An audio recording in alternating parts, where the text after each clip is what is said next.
What's up mga ka-agri? Today po ay puntahan po natin yung bagong panganak namin aso na si Sprinkles.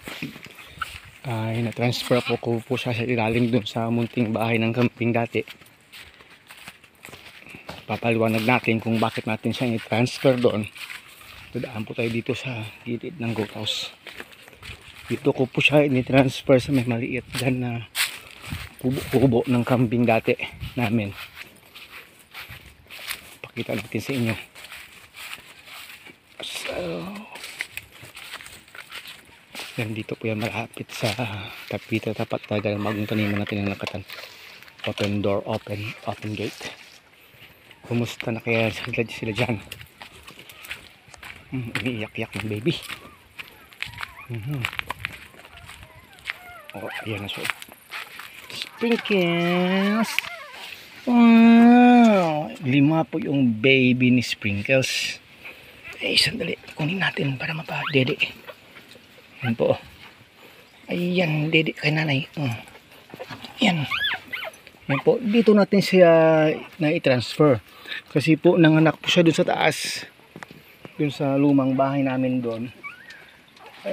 Palagi siyang nababasa pag umuulan araw-araw pa naman umuulan. Kaya sabi ko hanapan ko siya ng place talaga. Pag umuulan kasi doon, dumadaan ng konti yung tubig sa kanila. Kaya nababasa. 5 pa naman yung baby. 5 yung baby ni Sprinkles. Kaya dito ko siya dinala. Kasi po ito ay balot po ito kasi ng lumang yero. Kaya safe na safe po sila dito. Inisip ko po dalhin doon talaga sa kamalig namin, doon sa ilalim. Doon ko na lang itali at saka lagyan ng butas-butas doon sa lupa para na mayroon silang parang nesting. Yung problema ko naman po, pag umuulan, doon na rin sumisilong yung ibang kambing. So nababahala po tayo kasi nga ito ay may anak. Malamang magde-defense po yan sa kanyang anak. Makagat nga yung ibang mga kambing natin, mahirap na, magkakadisgrasya pa. So sabi ko, dito na lang talaga si Sprinkles. Dito na lang siya bibigyan ng pagkain. Tinali ko na po kasi muna dito currently. Kasi pwede niyang i-transfer itong mga baby niya Pwede siyang bumalik doon sa lumang bahay na doon siya nanganak. Kasi yung mga aso kasi gusto kasi yung mga malilim, yung mga area na medyo madilim para na maproteksyonan yung anak niya. So yun yung naging desisyon natin. Diyan na lang yan muna siya. Dito ko na rin yan papakainin unang tatay para mas safe po siya at mas safe yung ating mga kambing. Hindi naman po ito kalayuan mula doon sa kamalig natin. So talagang mas safe siya dito. Sa yung tagabantay dito ng mga bagong tubo nating mga lakatan dito, mga ka-agri. Yan po, ito po sa Sprinkles na anak po siya ng 5 na naman. 5. Grabe ito pag nanganak, palaging marami. Yung ganda may white, dalawang black at saka isang tiger Pero itong black na ito parang magiging tiger na siguro ito pag lumaki ito iyak pa ng iyak Ayan. Dede lang ng dede. Hanapin nyo na lang yan dyan. Yan po. Itong umiyak siguro hindi pa nakahanap. Nakahanap na ba ng dede? Ayan po. Talagang grabe sila dumede Ang cute. They are 2 days old. 2 days old. Mga ka-agri. Hindi ko na video nung pagpanganak niya kasi nga po dun sa ilalim ng bubong flat na flat po talaga yung bubong. Ang ginawa ko dun para makuha sila ay ibinuhat ko na yung bubong, buong bubong. Tsaka nilagyan ng tukod sa ilalim para po maiangat po. At nang makuha ko sila doon, napakahirap doon yung sitwasyon doon. Pati itong nanay, pag pumasok doon, parang hirap doon pumasok, hirap doon lumabas. Kasi ilang tunnel yung ginawa doon. Gumawa siya ng nesting doon. 3. Yung isang anak niya nakalabas doon, hindi niya na makuha sa ilalim na nakaipit. disgrasya talaga pag hindi mo kukunin sila doon, mga ka-agree. So mas okay pag dito na lang po talaga sila. Yan po, oh, panay yung dede.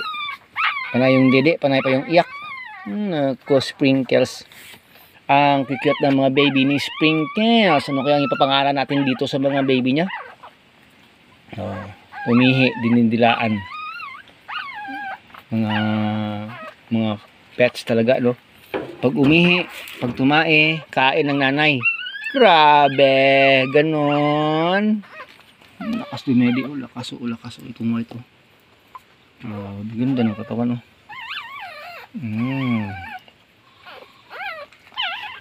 Mas okay po dito kasi araw-araw silang mapuntahan at makita yung mga anak. Eh syempre yung mga bibi hindi magiging takutin sa tao.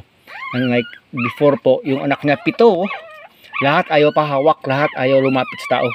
Kasi lumaki silang hindi nalalapitan hanggang sa talagang lumakas at tumakas na. Pero itong nanay nila ay napakaamo ito sa tao eh, walang problema ito eh. Pero pag yung mga anak na mga tawag ng mga papis ng mga doggy, pag hindi po yan nahawakan, hindi napaamo no mula ng maliit, talagang hindi mo mahawakan. Tatakbo eh, pag hinawakan mo mangangaga talaga eh. So mas mabuti, maliliit pa lang, hinawak-hawakan na, nakakakilala na ng tao. Yun po, para mas mabilis po silang magiging maamo talaga. Wow! So yun. Ipapakita natin kung saan siya nanganak mula po dito.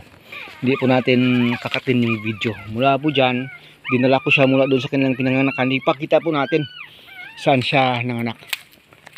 Para hindi nyo sabihin gawa-gawa yung video. Kita natin sa inyo. Dito tayo dadaan, balik, labas tayo dito sa area. Oops. Gawin natin itong lock na. Ayan. May mga tubig-tubig pa din eh. Kahapon nang hindi umulan eh. At ngayong araw eh. Sana diretso na muna hindi uulan. Kahit man lang 3 weeks. Masyado nang masakit sa mga lakatan natin doon sa kabila, sa mga saging natin. Basta yung puno niya ay parang ano na tawag, parang deep well na. Hindi na lumalabas yung tubig, nakakalabas sige, diretso pa rin kasi basakan area yung dating taniman natin. Grabe, pwede nang gawa ng deep well eh. Dito po yan, ito yung isang lumang bahay ng baka. Dito po yan sa pinaka una daming dating bahay dito nasira. Diyan po siya nanganak eh, pangalawang beses niya nanganak dito eh. Ito po, okay. Ayan, nakikita nyo yung bubong nakaangat na. Nilagyan ko na lang ng tukod para po makuha sila dito sa ilalim. Dito siya nanganak, dyan po eh, nang nanganak po yan. Ito kasing bubong flat na flat po talaga dito, hindi ako makakapasok. Pati siya nahirapan siyang pumasok at lumabas.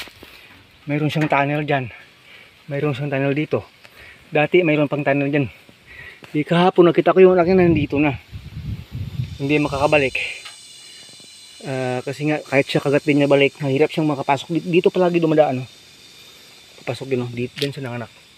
Diyan po. So sabi ko hindi magandang area to.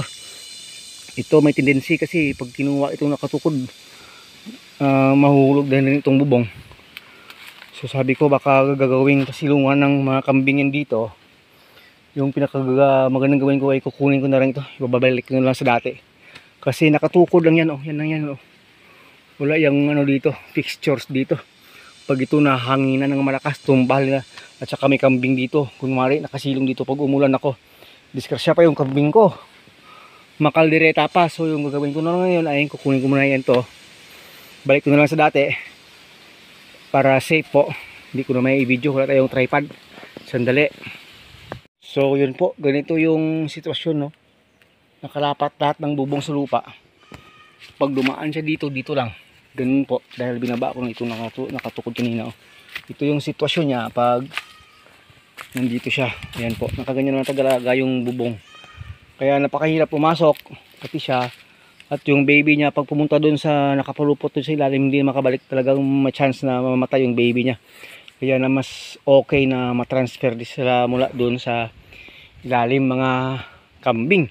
So yun, sana nakapagbigay tayo ng konting aliw sa inyo sa ating adventure today. Nanganak po yung ating doggy na si Sprinkles.